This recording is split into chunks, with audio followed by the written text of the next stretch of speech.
bongisa ndako na yo, chambre na yo, bana na yo, tala mobile na yo, ko néglige mobile te. C'est papa qui pose ça, maman pesa moi.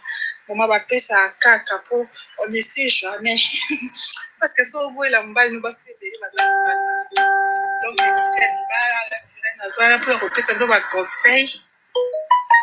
Donc maman bondela papa parce que ton ba ko bala ozala na posa mobile. Papa kotika basi nyonso aufutele umbongo oyo nde abala kotuna ndako. Donc tant yo okoma na ndako mama ko décevoir papa teo ko décevoir papa te po papa ndaza mobali asisi oso la sirène aza côté ya mama ndenge nini po ko décevoir papa na mobala te bango kozolanda bakonse ya la sirène po décevoir bapapa te po bapapa te nayoki basisi nyonsoni balongoli bino na célibataire babali bino